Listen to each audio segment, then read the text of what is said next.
The gavel cracks like a whip in the stale air of courtroom 7. Judge Crenshaw Blackwood peers down from his elevated throne, his pale eyes settling on the black woman in handcuffs standing before him. 20 years on the bench have carved deep lines around his mouth, each one a testament to the contempt he's perfected. Another welfare queen thinking she's above the law. The words slice through the courtroom like a blade. The woman, Zara Whitmore according to the docket, doesn't flinch. She doesn't even blink. Her dark eyes remain steady, focused, calculating. There's something unsettling about her composure, something that makes the bailiff shift uncomfortably. Disturbing the peace, resisting arrest, and according to this report, assaulting an officer. Typical. Blackwood shuffles through the papers with theatrical disgust. He doesn't notice the almost imperceptible movement as Zara adjusts her position. He doesn't see her left hand brush against the small device hidden in her sleeve. And he certainly doesn't realize that every word dripping from his mouth is being recorded by equipment more sophisticated than anything in his backward county courthouse. Bail is set at $50,000. The public defender gasps. Zara Whitmore simply nods, as if she expected this, as if she's been planning for this exact moment. The bailiff reaches for her arm, but before he can touch her, she speaks. Your Honor, I believe there may be some procedural irregularities in my arrest report. Blackwood's head snaps up. The voice is wrong. Too educated. Too precise, too dangerous. The words carry an authority that doesn't belong in his carefully constructed world of submission and fear. Excuse me? But Zara is already being led away, leaving behind only a small smile and the judge's growing unease. Because in 18 hours, when Deputy Pike Redmond plants drugs in her property bag, that smile will make perfect sense. The lock clicks twice, then silence. The Jefferson County Courthouse stands like a monument to forgotten justice. Its red brick facade weathered by decades of Alabama heat and moral decay. Inside, the morning routine never changes. Judge Crenshaw Blackwood arrives at 7:30 a.m. sharp, his black Lincoln Town car pulling into the reserved space marked with his name in faded gold letters. Coffee first. Always coffee. The bitter brew masks the taste of compromise that's settled permanently on his tongue. Then the newspaper, specifically the crime section.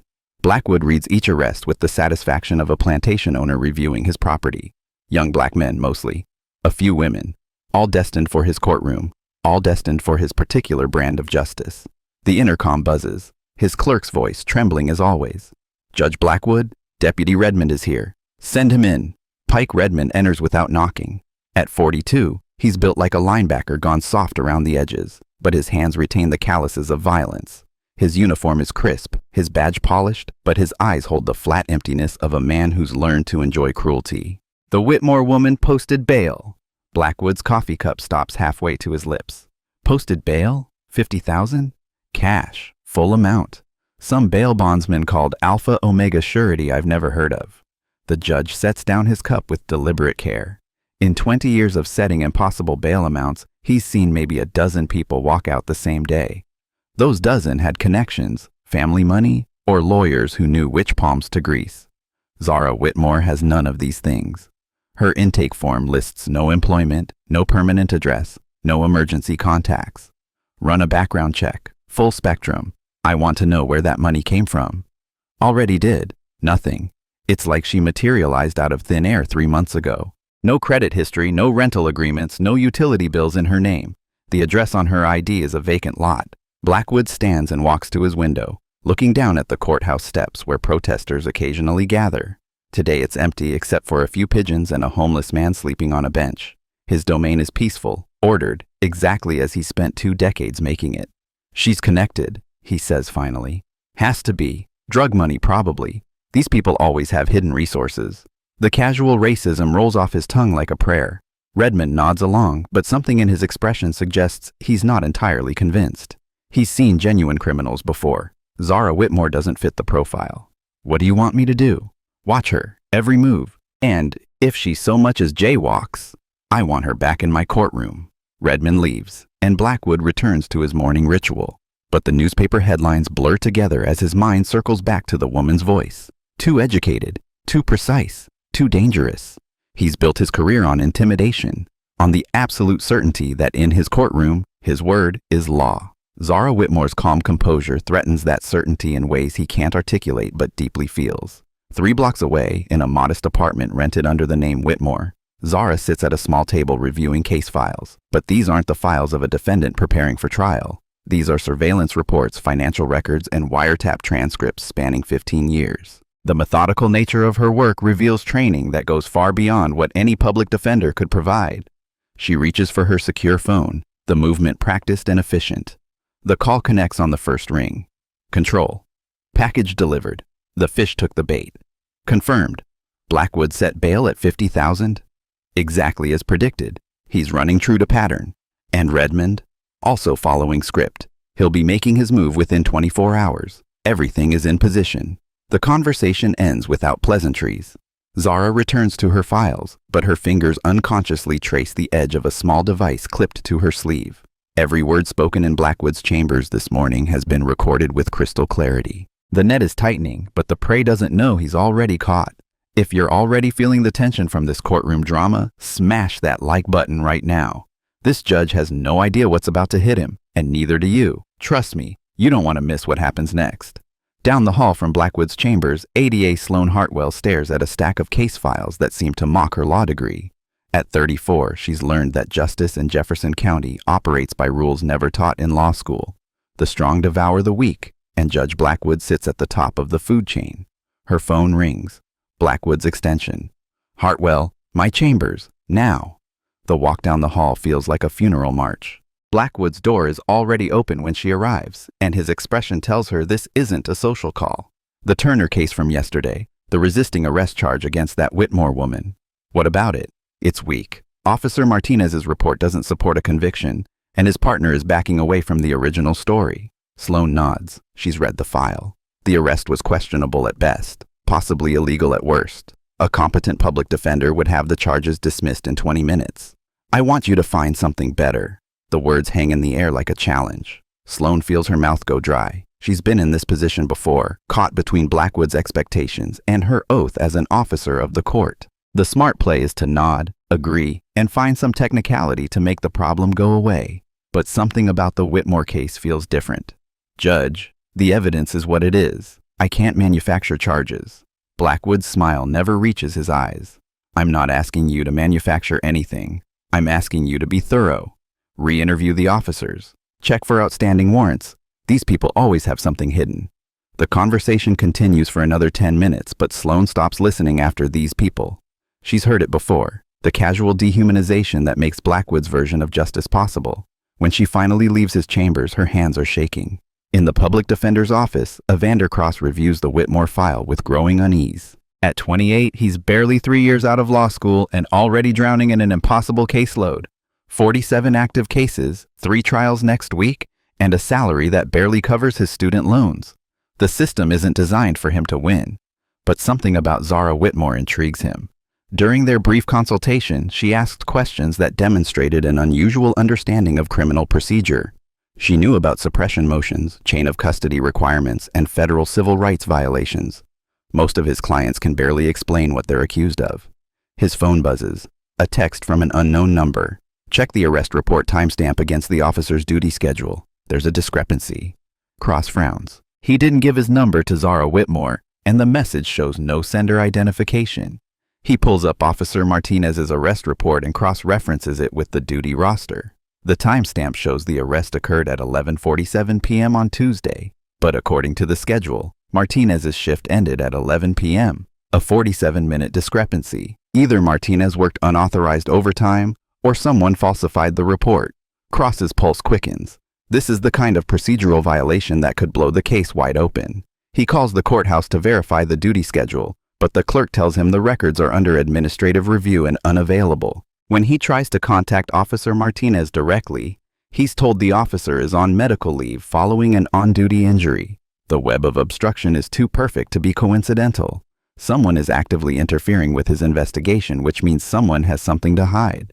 Cross reaches for his phone to call Zara Whitmore, but realizes he doesn't have her contact information. The intake form lists no phone number, no email, no way to reach her except through the court system. For the first time since taking the job, Cross feels like he's fighting a case worth winning.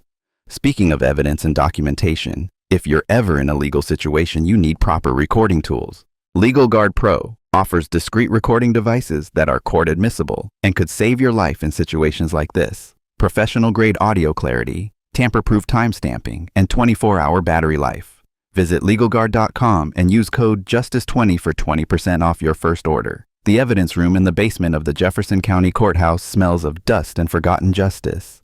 Row upon row of shelves hold the detritus of broken lives, confiscated drugs, weapons, stolen property, and the thousand small items that become crucial when freedom hangs in the balance.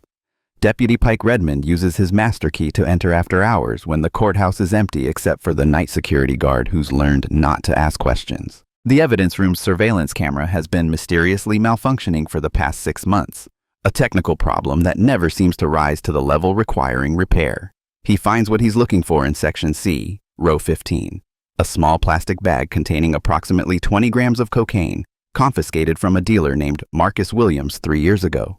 Williams died in county lockup awaiting trial, suicide, according to the official report, though the bruises on his neck suggested otherwise. The evidence was supposed to be destroyed after the case closed, but bureaucratic inefficiency has its advantages. Redmond slips the bag into his jacket pocket and locks the evidence room behind him. The cocaine will find a new home soon enough. In Blackwood's chambers, the conversation that will change everything begins with casual racism and ends with conspiracy to commit a federal crime. The background check came back clean, Redmond reports. Too clean. This woman has no history before 3 months ago. Either she's using a false identity or someone scrubbed her records. Blackwood leans back in his leather chair, fingers steepled. The morning light streaming through his window casts harsh shadows across his face, making him look older than his 62 years. Professional criminal then. Part of some larger organization. These people don't operate alone. What do you want me to do about it? The question hangs in the air. Blackwood has been asking himself the same thing since yesterday's arraignment. In his 20 years on the bench, he's learned that power means never allowing challenges to go unanswered. Zara Whitmore's composure, her educated speech, her ability to post $50,000 cash, it all adds up to a threat that must be neutralized. The resisting arrest charge won't stick. Officer Martinez is getting cold feet about his report, and that bleeding heart ADA is dragging her feet on filing additional charges. Redmond nods. They've been through this dance before with problematic defendants. Sometimes additional evidence appears. Sometimes charges get upgraded. Sometimes justice requires a helping hand. How much additional evidence are we talking about? Blackwood walks to his filing cabinet and retrieves a manila folder. Inside are crime scene photos from a dozen drug busts, each showing the same pattern. Small quantities of drugs discovered during routine searches. The photos tell a story of systematic evidence planting that spans the better part of a decade. 20 grams, enough for trafficking charges, enough to guarantee serious prison time. And where exactly am I going to find 20 grams? The judge's smile is cold and predatory. I have complete faith in your investigative abilities, Deputy. I'm sure something will turn up during a routine inventory of her personal effects. The conspiracy is sealed with a handshake and the implicit understanding that both men have too much to lose to back down now. Neither realizes that their conversation has been recorded with digital clarity that would impress NSA technicians. 3 blocks away, Zara Whitmore sits in her apartment monitoring the audio feed in real time. The small transmitter in Blackwood's chambers is implanted during a routine maintenance call by an FBI tech posing as a phone repairman, is functioning perfectly. Every word, every pause, every conspiratorial whisper is being captured and transmitted to a secure server in Quantico. She reaches for her encrypted phone. Control, this is Raven. The trap is set. Confirmed, Raven. Target has taken the bait. How long until execution? Redmond will make his move tonight when I come to collect my personal effects. The evidence room insertion happened 43 minutes ago. Outstanding. Remember, you need to let it play out completely. We need them to commit the crime on camera before we move. Understood. What about Cross? Let him do his job. A good defense attorney will make their crimes look even more deliberate. The call ends. Zara walks to her bathroom mirror and practices looking surprised for tomorrow's arrest. The performance has to be perfect. Shocked but not panicked. Confused but not hysterical. Too much emotion and the jury will think she's guilty. Too little and they'll think she's cold. She's walked this tightrope before, in courtrooms from Miami to Seattle. But Jefferson County is special. Blackwood's racism runs so deep that he's willing to commit federal crimes to maintain his version of order. That level of arrogance makes him dangerous, but it also makes him careless. At 6 p.m., Cross receives another anonymous text message. Check the evidence room logs for tonight. Pay attention to who has access after hours. He's starting to suspect his mystery informant is connected to law enforcement, possibly federal law enforcement. The tips are too specific, too perfectly timed to be coincidental, but he's learned not to look gift horses in the mouth. If someone wants to help him win a case against the courthouse's power structure, he's not going to ask too many questions.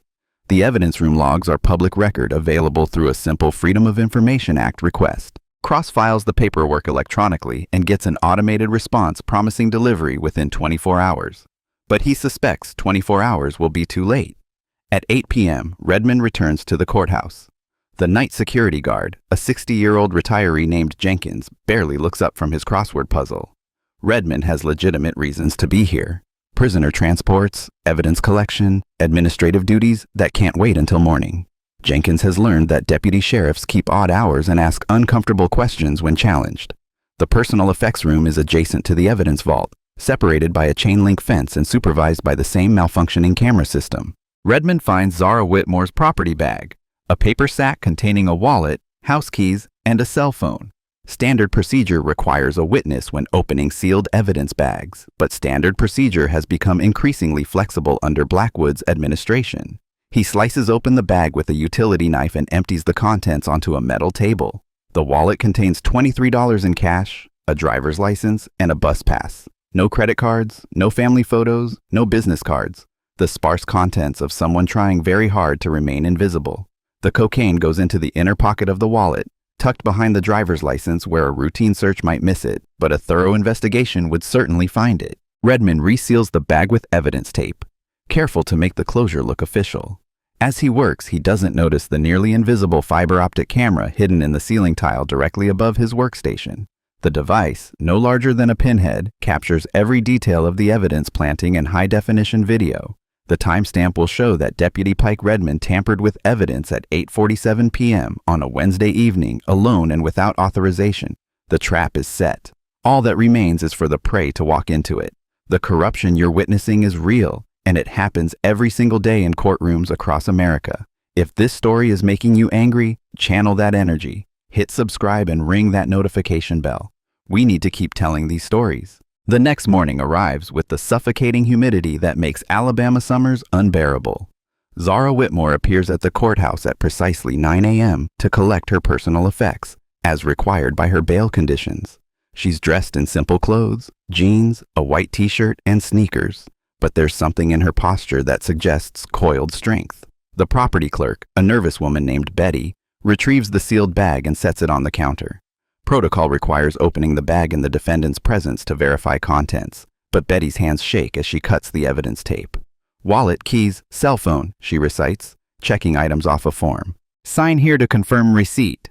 Zara reaches for her wallet, and her fingers immediately detect the foreign object in the inner pocket. For just a moment, her composed facade cracks, not with fear, but with something that might be satisfaction. The trap has sprung exactly as predicted. "Excuse me," she says to Betty. "There's something in my wallet that wasn't there before." Before Betty can respond, Deputy Redmond appears as if by magic. His timing is too perfect to be coincidental, but Betty is too flustered to notice.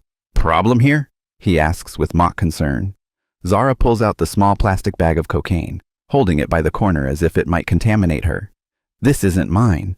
Redmond's expression shifts from concern to grim satisfaction. "Ma'am, I'm going to need you to step away from the counter. You're under arrest for possession with intent to distribute." The performance is flawless.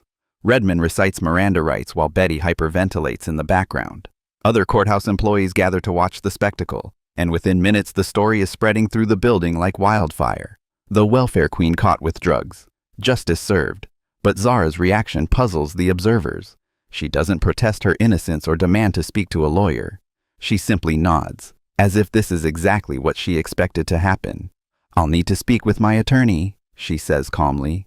"And I'd like to request that all surveillance footage from the property room be preserved as evidence." It's an unusual request from someone who's just been caught red-handed, but Redmond agrees with theatrical magnanimity. After all, the surveillance cameras have been broken for months. Cross receives the call about his client's second arrest while reviewing case files in his cramped office. The cocaine charges change everything. Possession with intent to distribute carries a mandatory minimum sentence, that could put Zara away for decades, especially with her previous arrest on the books. He rushes to the courthouse, but Zara has already been processed and is sitting in a holding cell awaiting another arraignment. When he finally gets access to her, Cross expects to find a broken woman. Instead, he finds someone reviewing what appears to be a law book. "This is bad," he begins. "Very bad. The cocaine charges are federal, and with your priors—" "I don't have any priors," Zara interrupts. "This is my first arrest." Cross checks his notes. She's right. The resisting arrest charge is still pending, but it's not a conviction. Still, the optics are terrible. "Where did you get a law book?" "I asked the bailiff. Citizens have a right to legal research, even in custody." The book is a treatise on federal criminal procedure, opened to a chapter on prosecutorial misconduct. Cross notices that Zara has been taking notes in the margins, and her annotations demonstrate a sophisticated understanding of legal principles that goes far beyond what most defendants possess. "Did you study law before this?" "I've always been interested in justice," Zara replies, which isn't really an answer. Their conversation is interrupted by ADA Hartwell, who appears with a plea agreement. The terms are brutal, but 15 years in federal prison in exchange for a guilty plea to the drug charges. Take it or face trial and the possibility of life without parole. "My client needs time to consider," Cross says immediately. 24 hours, Hartwell replies. After that, the offer is off the table. When they're alone again, Zara leans forward and speaks in a voice so low Cross has to strain to hear. "The cocaine was planted. I can prove it." "How?" "File a motion to suppress based on improper chain of custody. Demand all surveillance footage from the property room, the evidence vault, and the hallways. Subpoena the maintenance records for the camera systems." "And Cross?" "Yeah. When you file that motion, make sure it's assigned to Judge Blackwood's court." The request makes no sense. Blackwood is the last judge any defense attorney would want to face, especially on a suppression motion. But there's something in Zara's tone that suggests she knows exactly what she's doing. Meanwhile, in his chambers, Blackwood is celebrating with expensive whiskey. The cocaine arrest has solved his Zara Whitmore problem permanently. No jury will believe the evidence was planted, especially when the defendant has a history of resisting arrest. The case will plead out, and his courthouse will return to its normal state of ordered submission. His celebration is interrupted by a call from Mayor Regina Foster. The mayor's voice carries the strain of someone trying to manage a crisis she doesn't fully understand. "Crenshaw, we have a problem. The FBI called asking about our evidence room procedures." Blackwood's blood turns to ice water. "What kind of questions?" "Chain of custody protocols, surveillance systems, personnel with after-hours access. They're sending agents tomorrow to review our procedures." "Did they mention any specific cases?" "No, but this is about the Whitmore arrest, isn't it?" "Holy cow, Crenshaw, if you've been cutting corners." "I haven't cut any corners," Blackwood snaps. "Our procedures are perfectly legal." But after he hangs up, his confidence evaporates. Federal attention is the last thing his courthouse can afford. Too many of his convictions rest on evidence that might not survive intense scrutiny. Too many of his sentences reflect judicial bias that could trigger civil rights violations. He calls Redmond, but the deputy's phone goes straight to voicemail. Unbeknownst to Blackwood, Redmond is already being fitted with federal monitoring equipment by agents who've been watching him for months. What you're seeing here is exactly why every American needs legal protection insurance. Legal Shield gives you access to experienced attorneys for just $25 a month. Whether you're facing discrimination, wrongful arrest, or corrupt officials, you'll have professional legal representation. Don't wait until you're in handcuffs. Visit LegalShield.com/justice or call the number on your screen for a free consultation. The suppression hearing is scheduled for the following Friday, giving Cross barely 48 hours to prepare. He works through the night, researching case law and filing subpoenas for every piece of evidence he can think of. The anonymous text messages have stopped, but he no longer needs them. The case is building itself. Thursday morning brings unexpected support. A federal judge issues an emergency order preserving all surveillance footage from the Jefferson County Courthouse, pending review by federal investigators. The order specifically mentions evidence room cameras and hallway security systems. Blackwood reads the order with growing panic. Federal judges don't issue preservation orders without probable cause. Someone has filed a complaint, possibly a civil rights violation complaint, and the investigation has already begun. He calls an emergency meeting with his staff, including Redmond, Hartwell, and Chief Deputy Miller. The meeting takes place in his chambers with the door locked and the phone unplugged. "We have a problem," he begins. "Federal oversight is coming, and they're asking uncomfortable questions." Miller speaks first. "How bad is it?" "Bad enough. They want surveillance footage, personnel records, and case files going back 5 years. Redmond shifts uncomfortably. What do you want us to do? The question hangs in the air like a loaded gun. Blackwood has spent 20 years building his empire of controlled justice, and he's not willing to let it crumble because of one problematic defendant. The security cameras in the evidence room have been malfunctioning for months, he says carefully. If the footage is corrupted or missing, that's a technical problem, not a legal one. And the Whitmore case? Hartwell asks. Proceeds as scheduled. The evidence speaks for itself. But even as he says the words, Blackwood knows they're walking into a trap. The federal interest, the perfect timing of the evidence discovery, Zara Whitmore's unusual calm, it all points to something larger than a simple drug possession case. Friday arrives with unseasonable rain that turns the courthouse steps into a slippery hazard. By 8 a.m., news crews have assembled outside, drawn by rumors of federal investigation and judicial corruption. The suppression hearing for People v. Whitmore has become the most anticipated legal proceeding in Jefferson County's recent history. Cross arrives early, carrying boxes of legal briefs and evidence files. He's prepared for the fight of his professional life, but something about the assembled crowd makes him nervous. Federal agents in cheap suits mingle with reporters and court watchers, creating an atmosphere of barely contained tension. Zara is brought from the holding cells in handcuffs, but her demeanor remains impossibly calm. If anything, she seems more relaxed than she did during her initial arraignment. Cross has seen this expression before on the faces of litigators who know they're about to spring a devastating surprise. At 9 a.m. sharp, Judge Blackwood takes the bench. His usual air of imperious authority seems forced this morning, and those who know him well notice the tremor in his hands as he calls the court to order. We are here for a suppression hearing in the matter of People v. Whitmore. Counsel, are you ready to proceed? Cross stands, his voice steady despite his racing pulse. Your Honor, the defense moves to suppress all evidence obtained during the search of my client's personal effects on the grounds that the chain of custody was irreparably compromised. The motion is hardly unusual, but something about Cross's confidence suggests he has ammunition that could blow the case apart. Hartwell objects reflexively, but her heart isn't in it. She's read the federal preservation order and knows this case has become larger than anything she's prepared to handle. The defense calls Deputy Pike Redmond to the stand, Cross announces. The courtroom falls silent. Calling the arresting officer isn't unusual, but the timing suggests Cross knows something devastating about Redmond's testimony.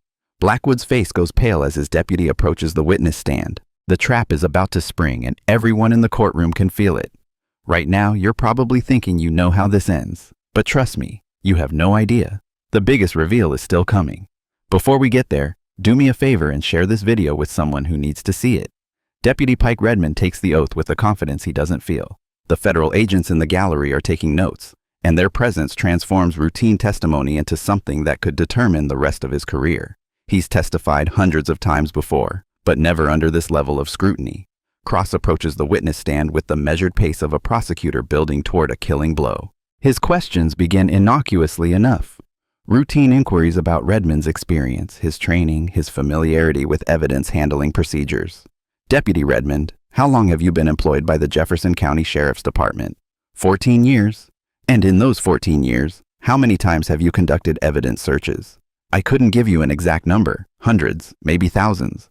Are you familiar with the department's chain of custody protocols? Of course. Cross retrieves a document from his table. I'm showing you what's been marked as Defense Exhibit A. Do you recognize this document? Redmond examines the paper, and his confidence begins to crack. It's a copy of the evidence room access log for Wednesday evening, the night he planted the cocaine. His name is clearly visible, along with a timestamp showing he entered the facility at 8:42 p.m. This appears to be an access log. Your access log, correct? Showing that you entered the evidence room at 8:42 p.m. last Wednesday. Yes. And what was the purpose of your visit to the evidence room that evening? Redmond glances toward Blackwood, but the judge's face is a mask of barely controlled panic. The federal agents are writing furiously, and one of them is speaking quietly into a radio. Routine inventory check. I see. And during this routine inventory check, did you have occasion to examine my client's personal effects? I may have. You may have. Deputy Redmond, were you or were you not present when the cocaine was discovered in Ms. Whitmore's wallet? I was present the next morning when the contraband was found, yes. Cross pauses, letting the timeline discrepancy sink in. Redmond claims he conducted an inventory check on Wednesday night, but the official report states the cocaine was discovered Thursday morning during the property release process. The gap between the two events creates reasonable doubt about the evidence's origins. Defense requests a 10-minute recess, Your Honor. Blackwood grants the recess and Cross immediately approaches Zara at the defense table. She's been taking notes throughout Redmond's testimony and her observations are detailed enough to suggest legal training. He's lying, Cross whispers. The timeline doesn't work. If he did an inventory Wednesday night, why wasn't the cocaine discovered then? Because it wasn't there Wednesday night, Zara replies. File a motion to examine the evidence room surveillance footage. The cameras have been broken for months. File the motion anyway, trust me. Cross doesn't understand Zara's confidence, but he's learned to follow her instincts. When court resumes, he addresses the judge with renewed aggression. Your Honor, the defense moves for immediate production of all surveillance footage from the evidence room, including the evening of Deputy Redmond's inventory check. Hartwell objects immediately. Your Honor, the courthouse surveillance system has been experiencing technical difficulties. Much of the footage from that time period may be unavailable. May be unavailable? Cross pounces on the uncertainty. Your Honor, we're talking about evidence in a felony drug case. If the footage exists, the defense has a right to examine it. Before Blackwood can rule, one of the federal agents in the gallery stands and approaches the bar. His movement sends a ripple of tension through the courtroom.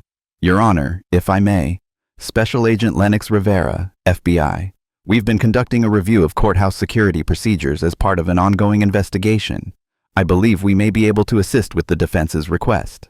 Rivera signals to a technician by the door, who wheels in a cart containing a large monitor and laptop computer. The setup suggests this moment was planned, orchestrated by someone who knew exactly how the hearing would unfold.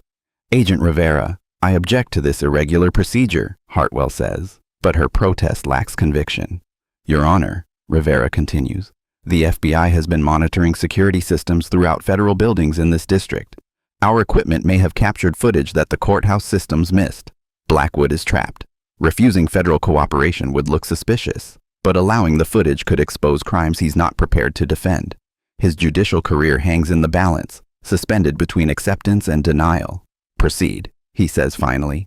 The technician connects the laptop to the monitor and the courtroom falls silent. The screen flickers to life, showing a high-definition view of the evidence room from a camera angle that shouldn't exist. The timestamp reads Wednesday, 8:47 p.m. On screen, Deputy Pike Redmond opens Zara's property bag and removes her wallet.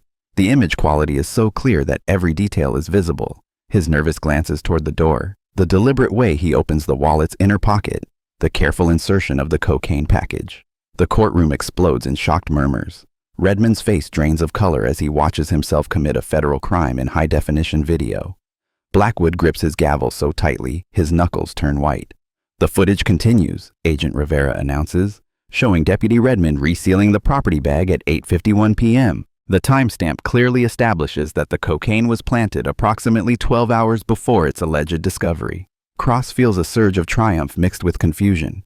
The FBI surveillance footage is devastating evidence, but it raises questions about how long federal agents have been watching the Jefferson County Courthouse. The camera angle and video quality suggest professional installation, not a routine security measure. Your Honor, he says. In light of this evidence, the defense moves for immediate dismissal of all charges against my client. Before Blackwood can respond, Agent Rivera makes another announcement that will change everything. Your Honor, at this time, the FBI is taking custody of this courtroom as part of an ongoing investigation into civil rights violations under federal law. Deputy Redmond, you are under arrest. The transformation happens in seconds. Federal agents who have been posing as court watchers reveal their identities and move to secure the exits. Redmond stands frozen at the witness stand as handcuffs click around his wrists. But the biggest shock comes when Agent Rivera turns to the defendant's table and nods respectfully. Agent Thornfield, excellent work. Zara Whitmore stands slowly, her entire demeanor shifting from defendant to federal law enforcement officer. The handcuffs that have restrained her throughout the proceedings are removed by another FBI agent, and she straightens her posture with military precision. Special Agent Zara Thornfield, FBI Civil Rights Division, she announces to the stunned courtroom. For the past 3 months, I've been conducting an undercover investigation into systematic civil rights violations in this courthouse. The revelation hits the courtroom like a bomb. Cross stares at his client in shock, finally understanding why her legal knowledge seems so sophisticated. Hartwell looks physically sick as she realizes she's been prosecuting a federal agent.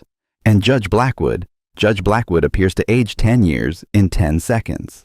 His carefully constructed empire of judicial corruption crumbles as he realizes he's been under federal surveillance for months. The evidence planting, the racist comments, the conspiracy to deny civil rights. It's all been recorded with digital precision.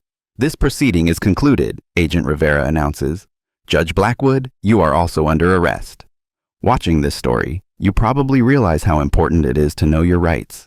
The Constitutional Law Institute offers online courses that teach you exactly what law enforcement can and cannot do. Learn the same techniques FBI agents use to navigate the legal system.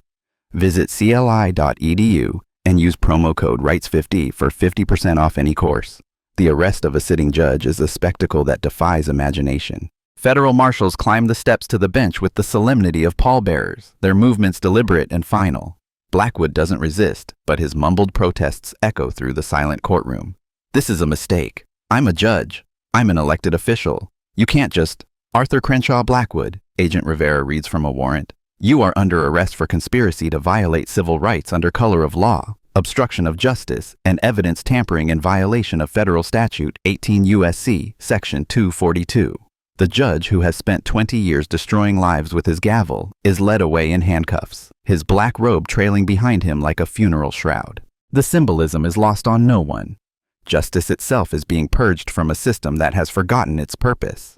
As the courtroom clears, Cross finds himself alone with the woman he thought he knew as Zara Whitmore. She's shed the submissive posture of a defendant, and now carries herself with the confidence of someone accustomed to command. How long? He asks. 3 months of active investigation. But we've been watching Blackwood for almost 2 years. The evidence was overwhelming, but we needed to catch him in the act of committing federal crimes. And I was what? Unwitting bait? Agent Thornfield's expression softens slightly. You were a good lawyer doing his job. Your suppression motion would have succeeded even without our intervention. Blackwood's arrogance made him careless. Cross struggles to process the magnitude of what he's witnessed. His biggest case has turned out to be an FBI sting operation, and his client was a federal agent all along. The professional implications are staggering, but so is the personal impact. How many others were there? How many people did he frame? We've identified 112 cases over the past 15 years where evidence was likely planted or testimony fabricated. The Civil Rights Review will take months, possibly years. The number is staggering. 112 lives destroyed by judicial corruption. 112 families torn apart by systematic racism disguised as justice. The scope of Blackwood's crimes transforms from individual corruption to institutional catastrophe. What happens now? Now we do the hard work of justice. Every case gets reviewed. Every conviction gets scrutinized. Every victim gets a chance at redemption. It won't undo the damage, but it's a start. Agent Thornfield gathers her files and prepares to leave, but Cross has one more question. Why me? Why assign me as your defense attorney? She pauses at the door, her expression thoughtful. Because you're one of the good ones. In 3 months of watching this courthouse operate, you were the only person who consistently tried to do the right thing. That's rarer than you might think. The compliment carries more weight than any judicial commendation. As Cross watches her leave, he realizes his career has just taken a turn he never could have imagined. The biggest case of his professional life wasn't really his case at all, but somehow that makes the victory even sweeter. Outside the courthouse, news crews scramble to process the day's events. The arrest of Judge Blackwood and Deputy Redmond will dominate headlines for weeks, but the larger story, Basani, the systematic corruption of an entire judicial system, will take months to unfold. If this story of justice served cold gave you chills, wait until you see our next investigation. A dirty cop thought he could frame a veteran, but that veteran had skills the cop never imagined. Subscribe so you don't miss it. The federal investigation expands rapidly as agents execute search warrants throughout Jefferson County. Blackwood's chambers yield treasure troves of evidence, recorded phone calls, financial records, and detailed notes about evidence tampering schemes. His hubris extended to documenting his own crimes, creating an evidentiary trail that prosecutors will use to build airtight federal cases. The evidence room raid uncovers Blackwood's insurance policy, dozens of pieces of confiscated contraband that should have been destroyed years ago. Each item represents a potential frame-up, a life destroyed by judicial misconduct. The FBI's forensics team will spend months cataloging and testing everything, but preliminary analysis suggests the corruption went far beyond simple evidence planting. Ada Hartwell cooperates fully with federal investigators, providing details about the pressure she faced to manufacture charges and ignore exculpatory evidence. Her cooperation earns her immunity from prosecution, but her legal career in Alabama is effectively over. No defendant will trust a prosecutor who admits to being part of a corrupt system, even reluctantly. The ripple effects extend throughout the state's legal community. Defense attorneys begin filing appeals for clients who appeared before Blackwood's court, claiming systematic judicial bias violated their constitutional rights. The Alabama Supreme Court announces a special commission to review every conviction from Jefferson County over the past decade. But the most profound impact is felt by the victims themselves, the men and women who spent years in prison for crimes they didn't commit or sentences that were illegally enhanced by judicial racism. Their stories begin emerging as federal investigators conduct interviews, each one a testament to the human cost of systematic corruption. Robert Hayes, convicted on planted drug evidence and separated from his daughter for 8 years. Maria Santos, sentenced to maximum terms because Blackwood didn't like her attitude. James Washington, whose property was confiscated based on fabricated asset forfeiture claims. The list grows daily as federal agents uncover the full scope of the conspiracy. The courthouse itself undergoes physical transformation. Blackwood's chambers are stripped and converted into a victim services center. The evidence room is completely rebuilt with modern security systems and federal oversight. Even the courtroom where Agent Thornfield's operation climax gets renovated, as if the physical space needs cleansing along with the legal system. 6 months after the arrests, preliminary federal charges are filed. Blackwood faces 47 counts including civil rights violations, conspiracy, evidence tampering, and mail fraud. The indictment reads like a catalog of judicial misconduct, each count representing years of systematic abuse of power. Redmond's charges are equally severe: 31 counts of evidence tampering, perjury, and civil rights violations. His cooperation with federal prosecutors earns him a reduced sentence recommendation. But even with cooperation, he's facing decades in federal prison. The trials themselves become national news, drawing civil rights leaders and legal scholars from across the country.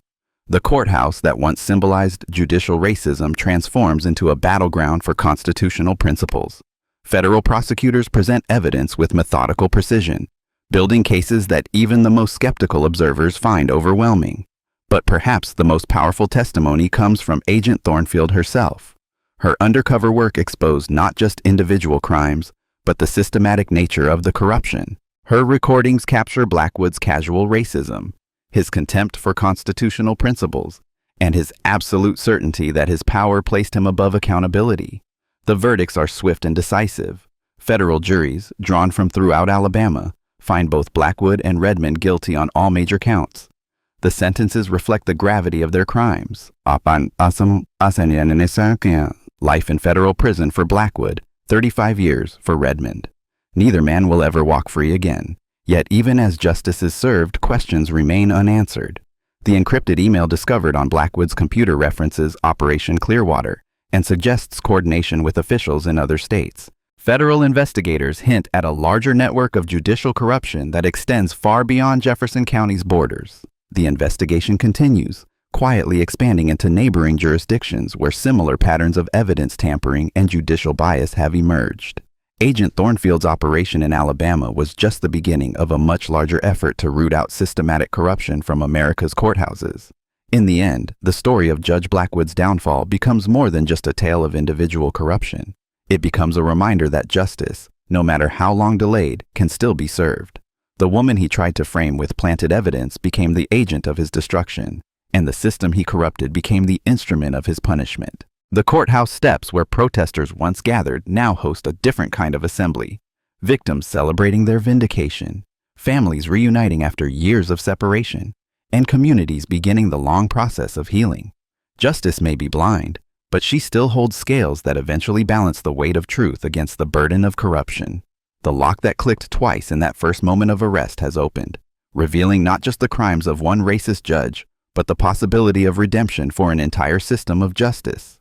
And in courthouses across America, federal agents continue their quiet work, ensuring that no one, regardless of their position or power, remains above the law. The federal courthouse transforms overnight into a fortress of justice. Within hours of the arrests, teams of FBI agents and federal prosecutors descend on Jefferson County like a digital hurricane, armed with warrants, subpoenas, and 20 years of accumulated evidence. The building that once symbolized corruption now buzzes with the machinery of federal investigation. Agent Thornfield trades her defendant's clothing for a crisp FBI windbreaker, but the transformation goes deeper than wardrobe.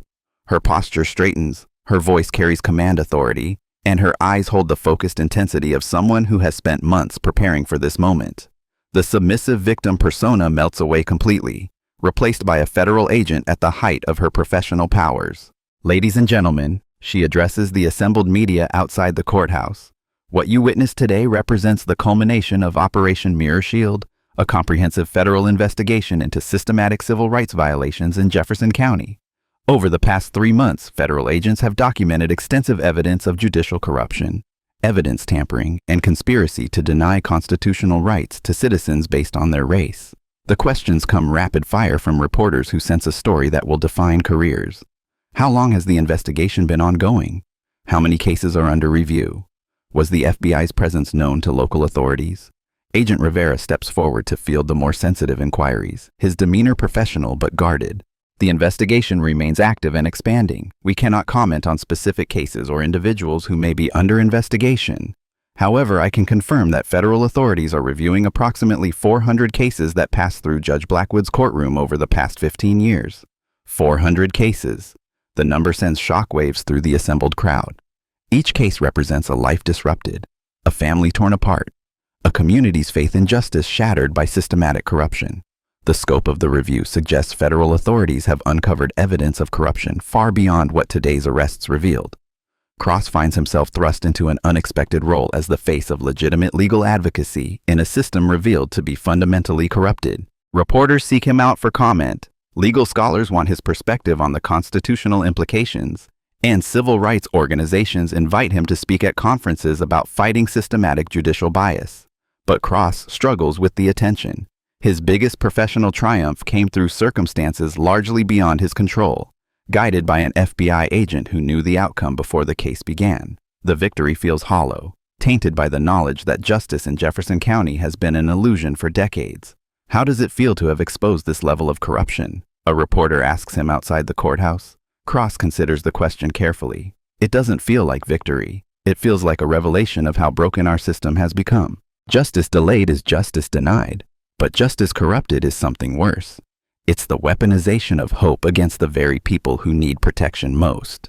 The response becomes a soundbite that plays on national news for weeks, encapsulating the moral complexity of a story that defies simple narratives of good versus evil. Inside the courthouse, federal agents methodically dismantle Blackwood's empire of documentation. His chambers yield a treasure trove of evidence that suggests the corruption extended far beyond Jefferson County's borders.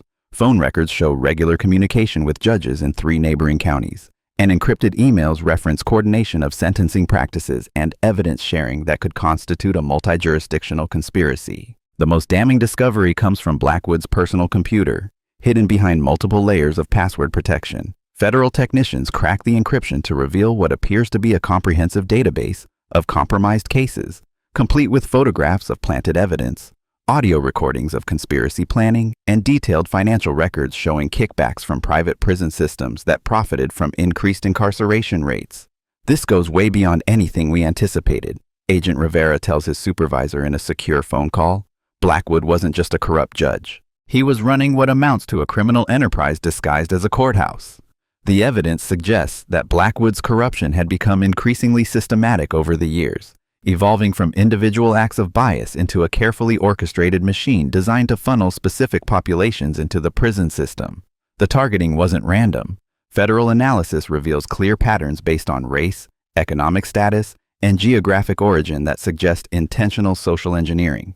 Dr. Rebecca Harmon, a forensic psychologist brought in to analyze Blackwood's behavioral patterns, presents findings that chill even experienced federal investigators. Judge Blackwood exhibits classic narcissistic psychopathy combined with deep-seated racial animus. His corruption wasn't driven primarily by financial gain, but by psychological satisfaction derived from exercising absolute power over people he considered inferior.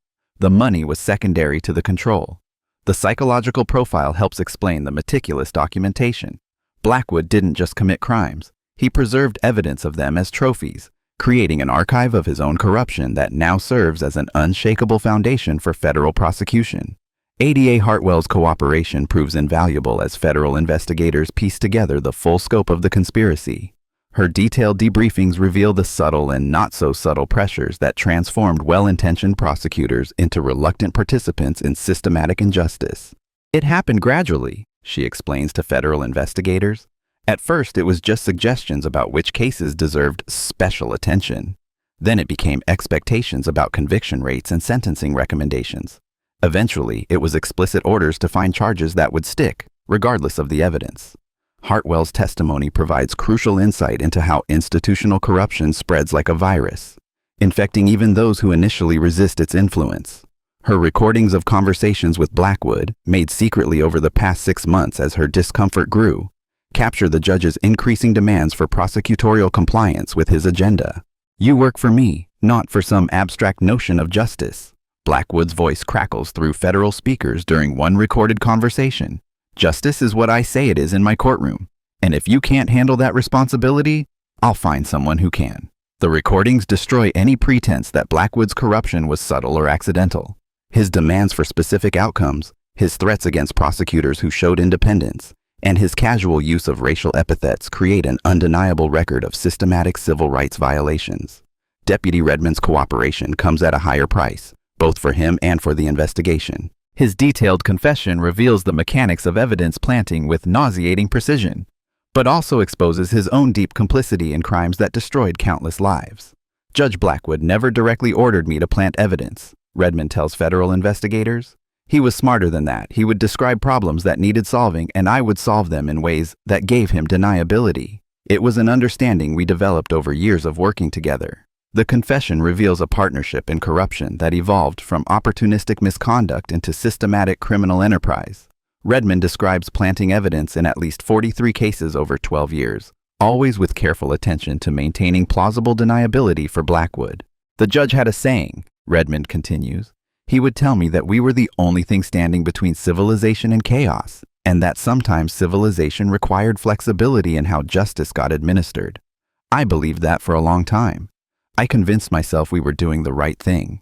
The rationalization provides insight into how ordinary people become participants in extraordinary evil. Redmond's confession reads like a case study in the banality of corruption, showing how institutional racism can transform well-meaning individuals into instruments of systematic oppression. Federal prosecutors face a complex decision about Redmond's cooperation agreement. His testimony is crucial for building cases against other participants in the conspiracy, but his crimes are too serious to ignore in exchange for cooperation. The final agreement provides some sentence reduction in exchange for complete truthfulness, but still results in a recommendation of 25 to 30 years in federal prison. The broader investigation expands rapidly as federal agents follow leads that connect Jefferson County to similar corruption in neighboring jurisdictions.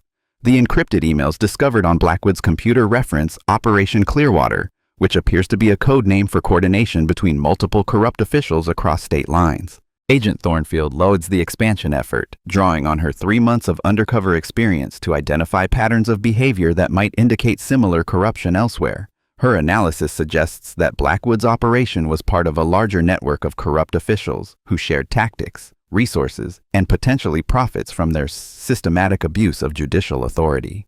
The sophistication of the coordination suggests this wasn't organic corruption, Thornfield reports to her supervisors.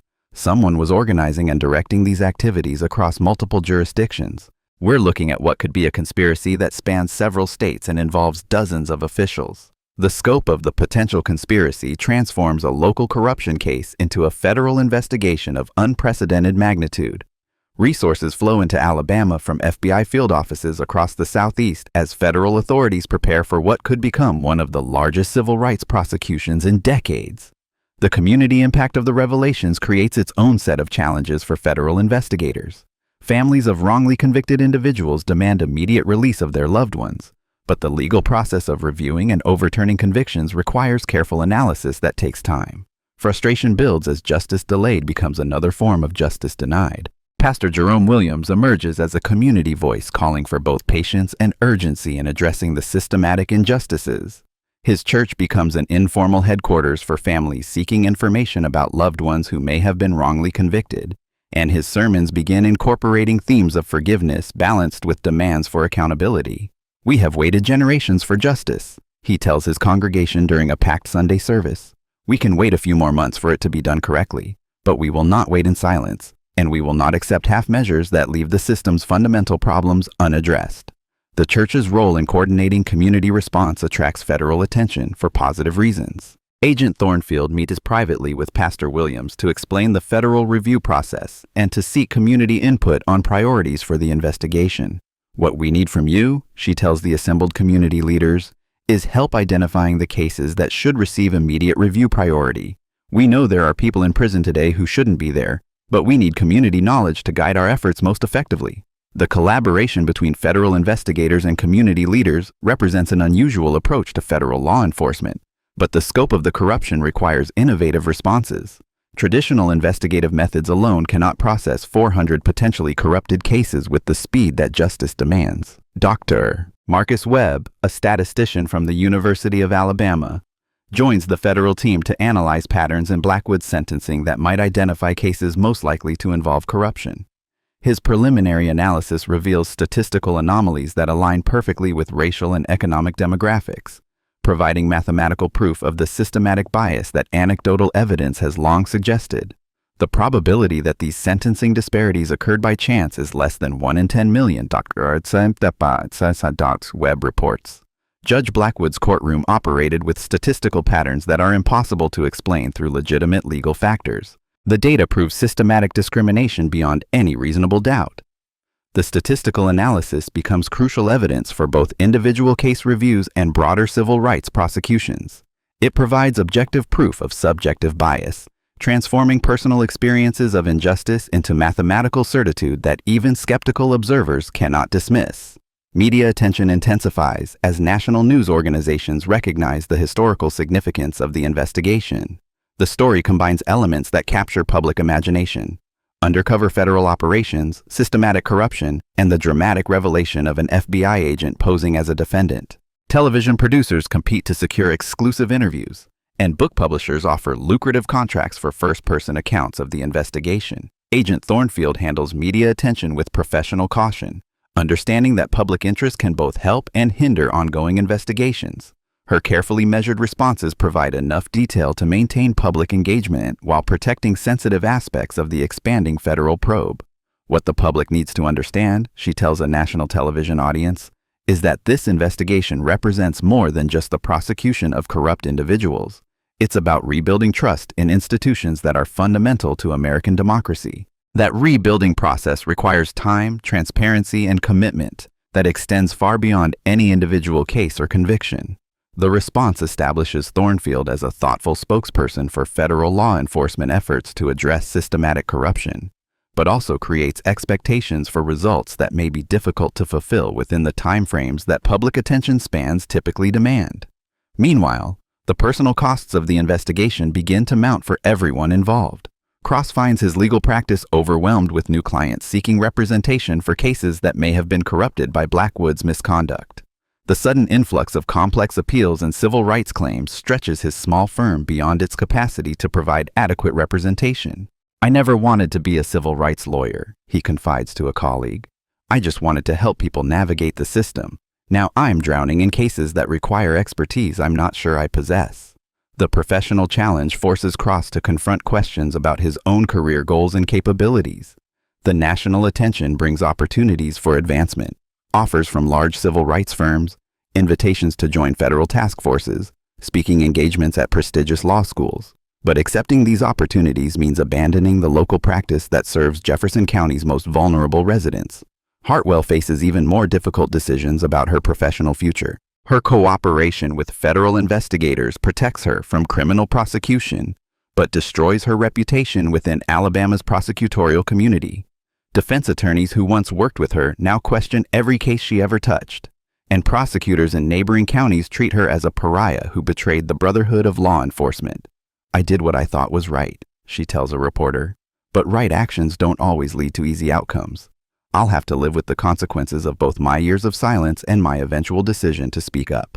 Her experience illustrates the personal costs of challenging systematic corruption. Even those who ultimately choose to do the right thing face professional and personal consequences that can last lifetimes. The federal investigation's expansion reveals connections that extend the conspiracy far beyond what anyone initially imagined. Phone records show regular communication between Blackwood and judges in Mississippi, Georgia, and Tennessee. Financial records reveal shared accounts and coordinated payments from private prison companies that profited from increased incarceration rates. Most disturbing, investigators discover evidence suggesting that the corruption was coordinated from outside the judicial system entirely. Private prison executives, political operatives, and even federal contractors appear to have played roles in organizing and directing the systematic abuse of judicial authority for financial and political gain. Agent Rivera briefs federal prosecutors on the expanded scope of the investigation during a secure conference call that includes officials from Washington, D.C. "We're no longer looking at local corruption," he reports. "This appears to be a coordinated effort to weaponize local judicial systems for profit and political control. The implications extend far beyond civil rights violations into potential racketeering and conspiracy charges that could reach the highest levels of state and federal government." The revelation transforms Operation Mirror Shield from a local corruption investigation into a potential challenge to fundamental assumptions about American judicial independence. If private interests can systematically corrupt multiple judicial systems across state lines, the integrity of American justice faces threats that extend far beyond individual bad actors. 6 months after the courthouse confrontation that exposed Judge Blackwood's corruption, Jefferson County struggles to rebuild both its legal system and its community trust. The federal courthouse has become a symbol of justice restored, but the scars of 2 decades of systematic abuse run deeper than any single investigation can heal. The federal trials begin in spring, attracting national media attention and legal observers from across the country. The proceedings take place in Birmingham's federal courthouse, a modern building chosen specifically to symbolize a break from Jefferson County's corrupted past.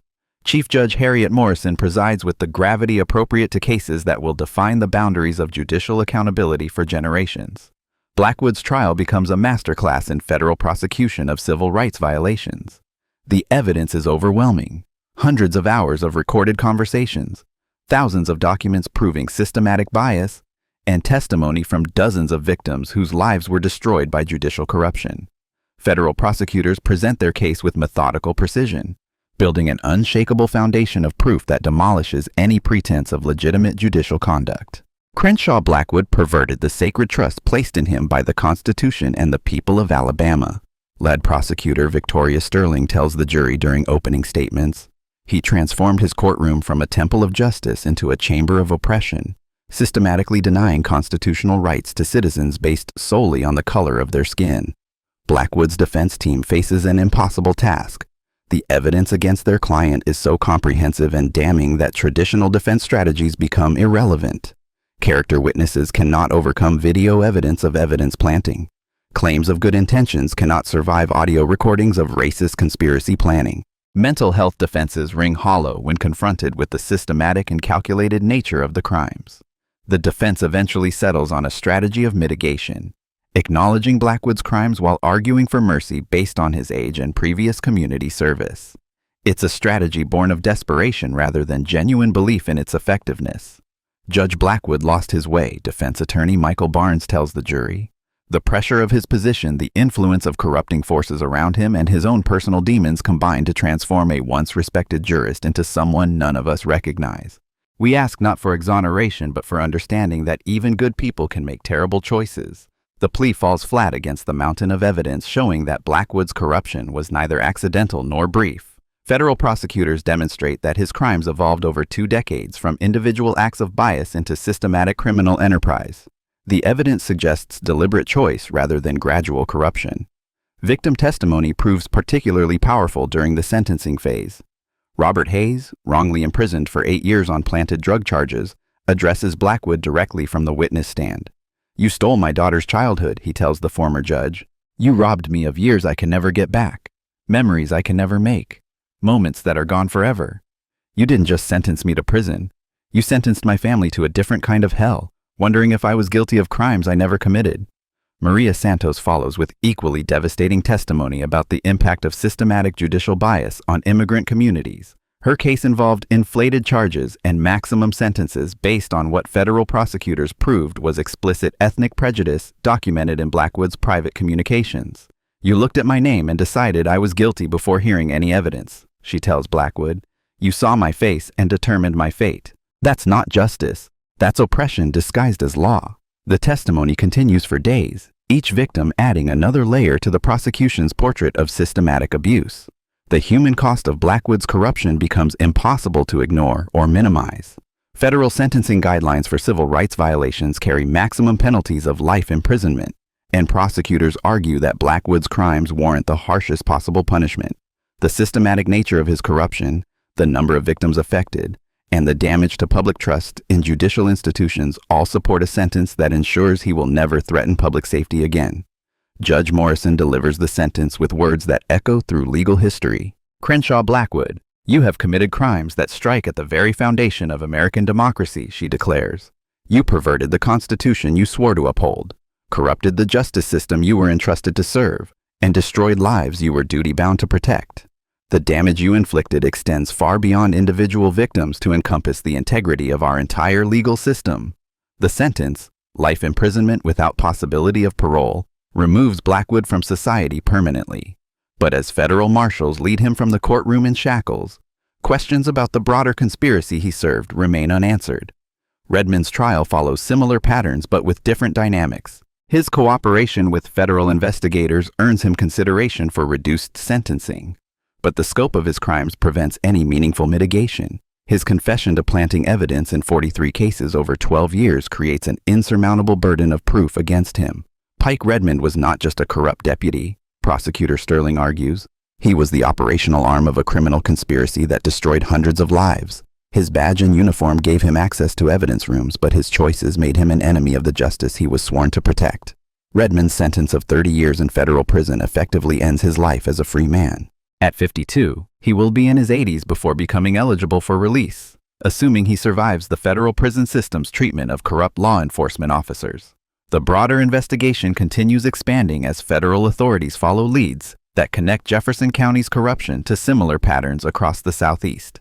Operation Clearwater, the mysterious coordination network referenced in Blackwood's encrypted communications, proves to be a sophisticated system for sharing tactics and resources between corrupt officials in multiple states.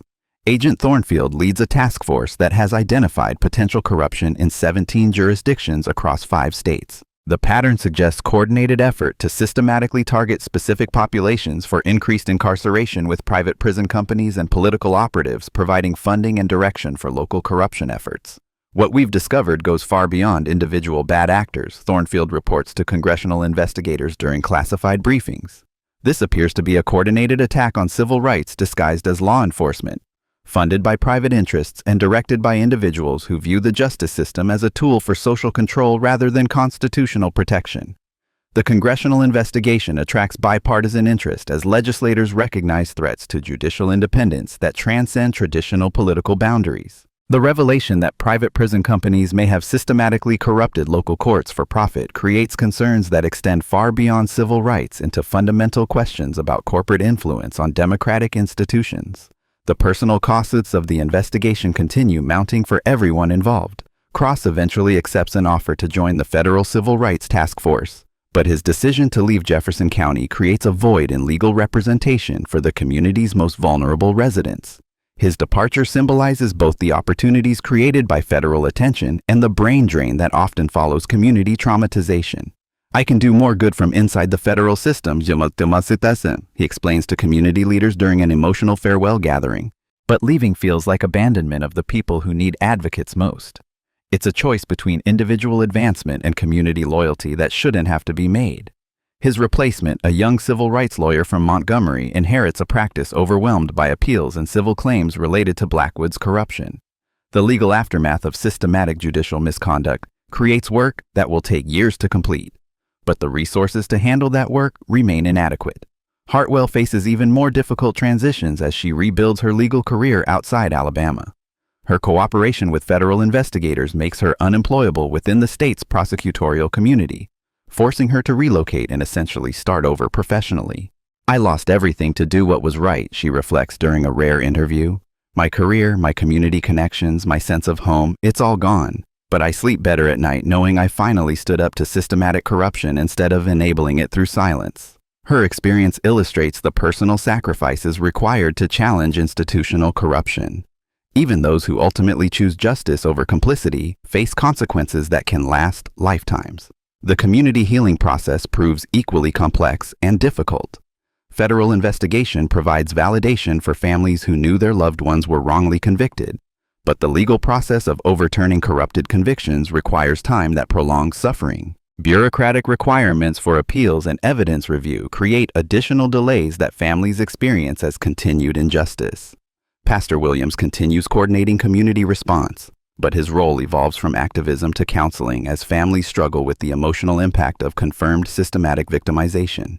Learning that loved ones were deliberately targeted for persecution based on race creates trauma that extends beyond simple wrongful conviction. Knowing that the system was rigged against us from the beginning changes everything, explains Dorothy Hayes, Robert's sister.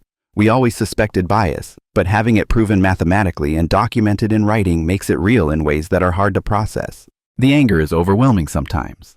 Support groups form spontaneously as victims and families seek ways to process shared trauma. Federal Victim Services provides resources, but the scope of systematic victimization exceeds anything those programs were designed to handle. The financial costs of addressing Blackwood's corruption begin mounting as wrongfully convicted individuals file civil rights lawsuits against Jefferson County and the state of Alabama. Conservative estimates suggest that settlement costs could exceed $50 million, a sum that threatens to bankrupt local government and strain state resources. County Commission Chairman Paul Richardson faces the impossible task of balancing fiscal responsibility with moral obligation to compensate victims of systematic injustice. We have a legal and moral duty to make these victims whole, he acknowledges, but we also have obligations to current citizens who depend on county services. The financial impact of this corruption extends far beyond the individuals directly responsible for it. The tension between victim compensation and fiscal sustainability creates political conflicts that will influence Jefferson County governance for years. Some commissioners argue for maximum settlements to demonstrate commitment to justice, while others worry about the impact on essential services like schools and infrastructure. State-level political ramifications prove equally complex. Governor Patricia Mills faces pressure to implement systematic reforms that prevent similar corruption while managing political fallout from revelations about state oversight failures. The fact that Blackwood's corruption operated for 20 years without state detection raises uncomfortable questions about Alabama's judicial oversight systems. We will implement whatever reforms are necessary to prevent this from happening again, Governor Mills promises during a press conference. But we must acknowledge that our oversight systems failed catastrophically, and simple policy changes may not address the cultural problems that allowed this corruption to flourish. The promised reforms include mandatory federal monitoring of judicial systems, regular audits of evidence handling procedures, and enhanced training for judicial officials about civil rights requirements. But critics argue that structural changes cannot address the deep-seated cultural attitudes that made systematic corruption possible. Federal oversight of Jefferson County's rebuilt judicial system becomes a permanent fixture as authorities work to restore community trust in local justice. The new courthouse operates under federal monitoring that includes electronic surveillance of all judicial proceedings and regular audits of evidence handling procedures. Judge Elizabeth Carter, appointed to replace Blackwood, works under unprecedented scrutiny as she attempts to demonstrate that fair justice is possible in Jefferson County. Her every decision faces analysis by federal monitors, civil rights observers, and community activists, who view any hint of bias as evidence that fundamental change remains elusive.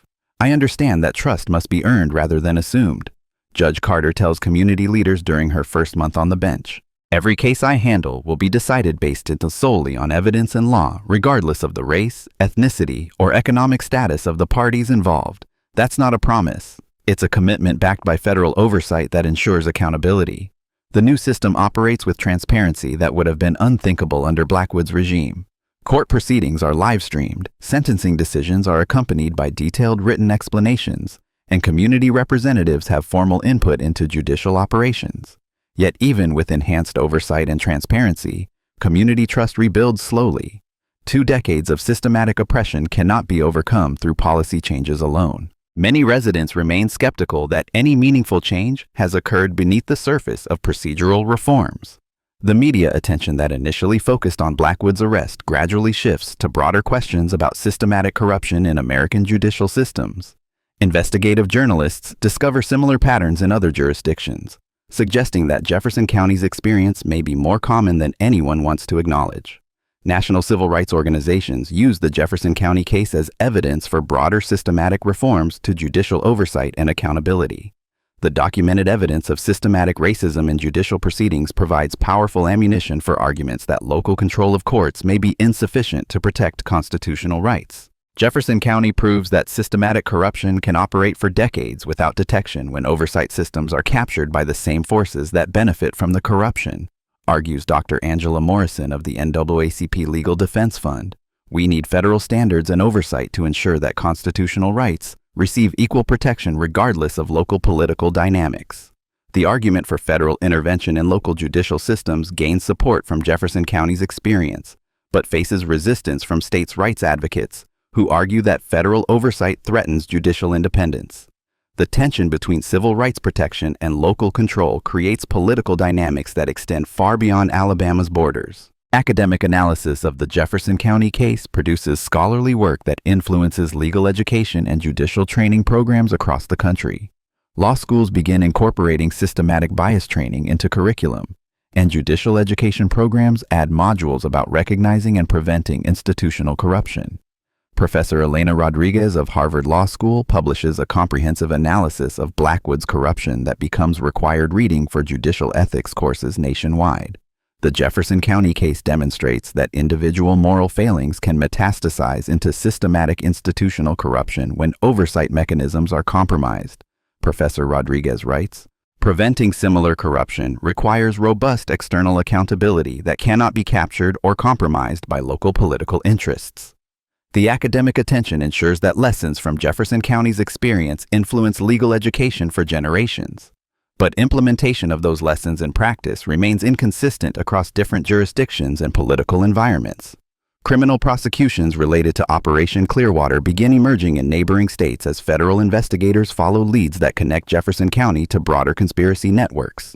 Similar evidence planting schemes are documented in Mississippi, Georgia, and Tennessee, suggesting coordinated effort that spans multiple jurisdictions. The breadth of the conspiracy transforms individual corruption cases into a comprehensive federal investigation of systematic civil rights violations across the Southeast. Congressional hearings examine the role of private prison companies in funding and directing local corruption efforts, revealing financial incentives that encouraged systematic targeting of minority populations. What we've discovered is not just corruption but systematic exploitation of judicial systems for private profit, testifies Agent Rivera before the House Judiciary Committee. Private prison companies created financial incentives for increased incarceration, then provided funding and coordination to help corrupt officials deliver the imprisonment rates those companies needed for profitability. The testimony reveals business models based on systematic civil rights violations, creating demand for congressional action to prevent private profit from corrupting public justice. Proposed legislation would ban private prison companies from operating in federal systems and restrict their involvement in state correctional systems. Yet despite mounting evidence and congressional attention, the broader conspiracy proves difficult to prosecute effectively. Many participants maintain plausible deniability through careful compartmentalization of information, and corporate involvement is often disguised through layers of contractors and consultants that obscure direct responsibility.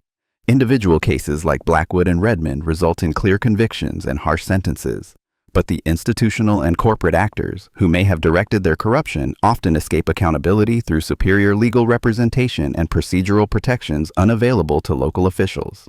The limitation of individual prosecutions in addressing systematic corruption becomes a source of frustration for victims and investigators who seek clear evidence of broader conspiracy that cannot be effectively prosecuted under current legal frameworks. 1 year after Blackwood's arrest, Jefferson County holds its first truly free judicial election in decades. The campaign focuses heavily on restoring community trust and implementing transparent judicial practices. Voter turnout reaches historic levels as residents who had been disenfranchised by systematic corruption participate in democratic processes with renewed hope. Judge Carter wins election to a full term with overwhelming community support. But her victory comes with expectations for continued reform that may be difficult to fulfill within existing legal frameworks. Community leaders demand ongoing transparency and accountability that goes beyond traditional judicial practice. "We're not just electing a judge," explains community activist Dorothy Hayes. "We're choosing whether to continue the hard work of rebuilding justice or accept a return to business as usual." This election is about whether real change is possible or whether systematic corruption will eventually return under different leadership. The election results demonstrate community commitment to sustained reform, but also reveal the ongoing challenges of maintaining community engagement in complex judicial oversight processes. Educational initiatives emerge from community organizations seeking to ensure that future generations understand both the history of systematic corruption and their rights within reformed judicial systems. High schools begin offering civics courses that specifically address judicial bias and civil rights protections, creating informed citizens who can recognize and resist future corruption efforts. The Jefferson County Community Justice Education Program, developed in partnership with federal civil rights organizations, becomes a model for similar efforts in other communities that have experienced systematic judicial corruption. Education is our best defense against future corruption, explains Program Coordinator Maria Santos, whose own experience as a victim of Blackwood's bias motivates her advocacy work. When citizens understand their rights and recognize systematic abuse, corrupt officials cannot operate in the shadows where their crimes flourish. The program's success attracts national attention and federal funding, but sustainability remains uncertain as political priorities shift and initial crisis attention fades. Meanwhile, the psychological impact of confirmed systematic victimization continues affecting individuals and families years after Blackwood's conviction. Support groups provide ongoing counseling, but the trauma of learning that respected institutions systematically targeted them for oppression creates lasting mental health challenges. Dr. James Washington, a psychologist specializing in systematic trauma, works with Jefferson County victims to address the unique psychological impact of institutional betrayal. These victims didn't just experience individual crimes, Dr. Washington explains. They experienced systematic betrayal by institutions they were taught to trust. The psychological recovery process involves rebuilding fundamental assumptions about safety, justice, and social cooperation that were shattered by systematic corruption. The therapeutic work requires specialized approaches that traditional victim services are not equipped to provide, creating ongoing needs for mental health resources that extend far beyond the immediate legal aftermath of corruption exposure. Federal monitoring of Jefferson County's judicial system continues indefinitely as authorities recognize that systematic corruption prevention requires sustained oversight rather than temporary intervention. The monitoring includes regular audits, community feedback mechanisms, and real-time analysis of judicial decisions for evidence of systematic bias. Agent Thornfield, now promoted to supervisor of the Judicial Integrity Task Force, coordinates monitoring efforts across multiple jurisdictions where systematic corruption has been documented or suspected. Preventing systematic corruption requires permanent vigilance. She explains during a federal training conference. The financial and political incentives that create corruption haven't disappeared just because we prosecuted individual corrupt officials. Without sustained oversight and community engagement, similar corruption can reemerge under different leadership. The commitment to permanent oversight represents a significant shift in federal law enforcement approach to judicial corruption, but the resources required for effective monitoring strain federal budgets and create political tensions about federal intervention in local judicial systems. Economic development efforts in Jefferson County begin incorporating justice reform themes as community leaders work to attract investment while addressing the systematic problems that created corruption. Business leaders recognize that reliable judicial systems are essential for economic growth, creating unlikely alliances between civil rights advocates and commercial interests. Chamber of Commerce President Helen Mitchell works with civil rights organizations to promote Jefferson County as a model for systematic justice reform. Businesses need predictable, fair legal systems to operate effectively, Mitchell explains. The corruption that destroyed individual lives also damaged our economic development potential by creating uncertainty about contract enforcement and regulatory compliance. Justice reform is economic development. The alliance between business and civil rights interests creates political momentum for sustained reform efforts, but also raises concerns about whether economic priorities might eventually override civil rights commitments if the two interests diverge. Cultural changes within Jefferson County's legal community reflect broader shifts in professional attitudes about judicial accountability and civil rights protection. Younger lawyers entering practice in the reform system demonstrate greater awareness of systematic bias and stronger commitment to civil rights protection than their predecessors. The Jefferson County Bar Association implements mandatory continuing education requirements about civil rights law and systematic bias recognition, creating professional development that reinforces reformed judicial culture. "We're not just changing policies," explains Bar Association President Carson Whitfield. "We're changing the professional culture that allowed systematic corruption to operate for decades without effective challenge from the legal community." The cultural transformation appears genuine and sustained, but its permanence depends on continued community engagement and professional accountability that may weaken as memory of the corruption scandal fades. Research initiatives funded by federal grants begin analyzing Jefferson County's experience to develop best practices for preventing and detecting systematic judicial corruption. The research includes analysis of financial incentives, oversight mechanisms, and community engagement strategies that proved effective in exposing and addressing corruption. The University of Alabama's Criminal Justice Research Institute publishes comprehensive studies that influence policy development at state and federal levels. The research identifies early warning signs of systematic corruption and develops intervention strategies that can prevent individual bias from metastasizing into institutional corruption. Jefferson County provides a natural experiment in systematic corruption and recovery, explains lead researcher Dr. Michael Thompson. By studying both the corruption itself and the recovery process, we can develop evidence-based approaches to preventing similar problems in other jurisdictions. The research attention ensures that Jefferson County's experience contributes to broader knowledge about systematic corruption prevention, but implementation of research-based recommendations remains inconsistent across different political and legal environments. As the second anniversary of Blackwood's arrest approaches, Jefferson County has achieved significant progress in rebuilding its judicial system and community trust. Wrongful convictions have been systematically reviewed and overturned. Victims have received compensation and support services, and new oversight mechanisms have prevented recurrence of systematic corruption. Yet significant challenges remain unresolved. The broader conspiracy network that may have directed Blackwood's corruption continues operating in other jurisdictions. Federal resources for sustained oversight face political pressure for reduction, and community engagement in complex judicial oversight processes shows signs of fatigue as initial crisis attention fades. Most concerning, new intelligence suggests that systematic corruption efforts have evolved in response to Jefferson County's exposure. Federal investigators detect more sophisticated approaches to judicial manipulation that rely on legal but ethically questionable practices rather than obviously criminal evidence planting. Agent Thornfield briefs federal officials about emerging threats that represent evolution rather than elimination of systematic corruption efforts. The exposure of obvious corruption in Jefferson County has forced systematic corruption networks to become more sophisticated, she reports. Instead of planting evidence, they're manipulating legal processes through campaign contributions, professional relationships, and policy advocacy that achieves similar results through technically legal means. The evolution of corruption tactics requires corresponding evolution in detection and prevention strategies, creating an ongoing arms race between corrupt actors and law enforcement that may never reach permanent resolution.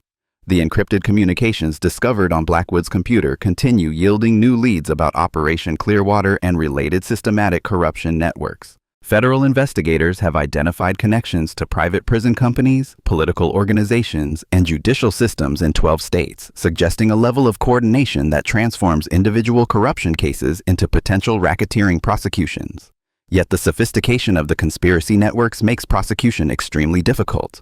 Key decision-makers maintain plausible deniability through careful compartmentalization of information. Corporate involvement is disguised through layers of contractors and consultants, and financial transactions are structured to avoid detection through traditional money laundering investigation techniques. We know there's a larger conspiracy, but proving it in court requires evidence standards that may be impossible to meet given the sophisticated operational security these networks employ, Agent Rivera explains during a classified briefing.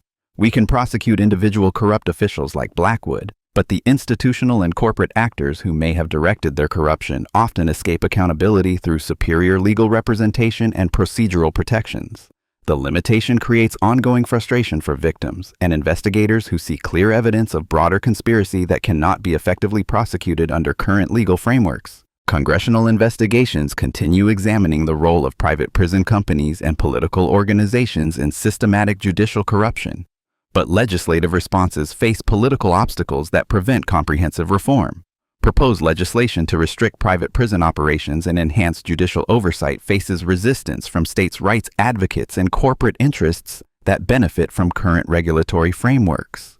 The political stalemate ensures that conditions that enabled systematic corruption in Jefferson County remain largely unchanged in other jurisdictions, creating ongoing vulnerability to similar corruption schemes that may already be operating without detection. Community leaders in Jefferson County recognize that their reform success creates both opportunities and responsibilities for supporting similar efforts elsewhere.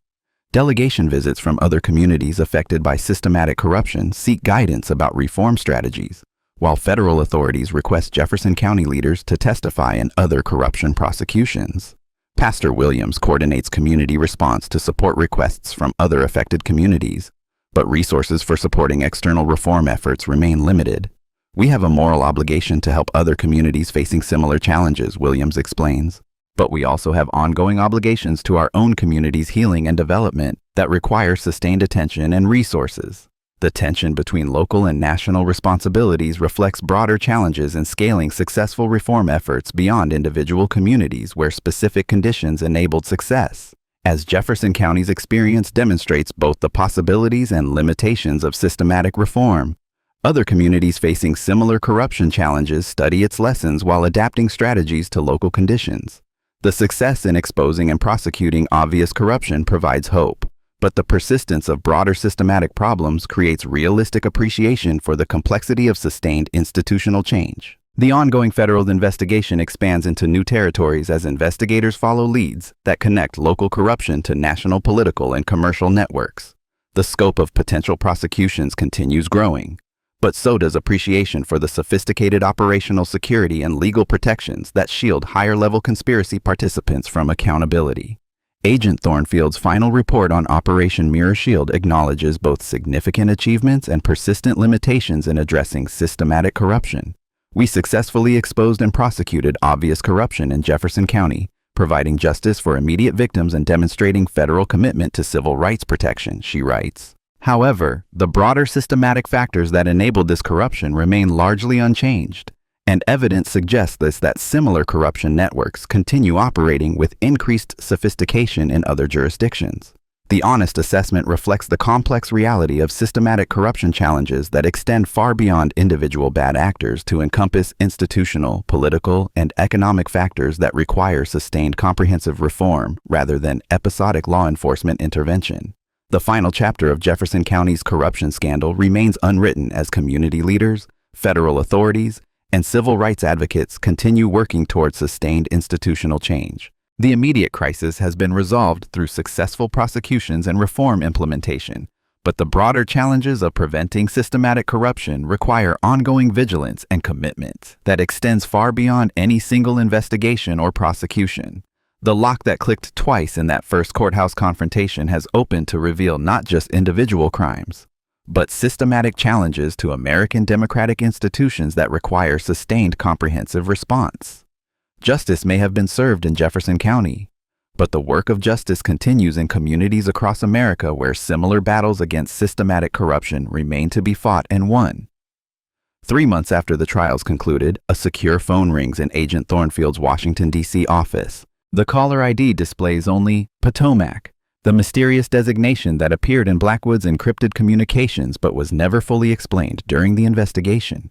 Agent Thornfield, congratulations on your success in Jefferson County, the voice says, electronically altered but clearly authoritative. Your work there was impressive, but it addressed only one small part of a much larger problem. We believe it's time you learned about the full scope of what you've been fighting. The call lasts only 30 seconds before the line goes dead, but it confirms what federal investigators have long suspected. Jefferson County was merely the visible tip of a corruption iceberg that extends far deeper into American institutions than anyone has publicly acknowledged. The real investigation is just beginning, and the battles for justice that seem to end with Blackwood's conviction may prove to be only the opening engagements in a much longer war for the soul of American democracy. The encrypted email that started it all finally decrypts after months of federal analysis, revealing a single line that chills everyone who reads it. Jefferson County was the demonstration project. Nationwide implementation begins next quarter. The fight for justice never truly ends.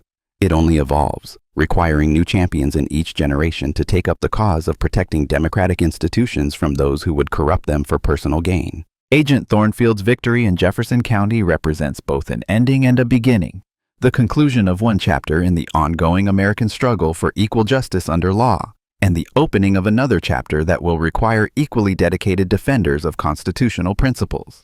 The story that began with racist words from a corrupt judge's bench concludes with a federal agent's continued commitment to the principle that no one, regardless of their position, power, or connections, remains above the law that governs us all. Justice may be blind, but she still holds scales that eventually balance the weight of truth against the burden of corruption. And in America, there will always be those willing to ensure that those scales remain true.